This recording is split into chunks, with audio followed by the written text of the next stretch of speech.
Yes, brother.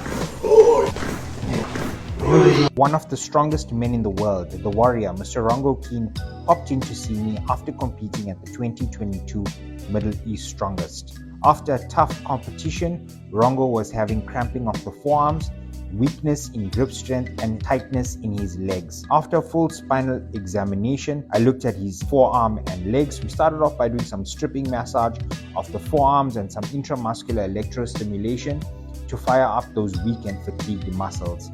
I then went on to work on his legs, and I have to say it's been a long time since I worked on a guy this size. I really had to put in some elbow grease, and then it was time for manipulation.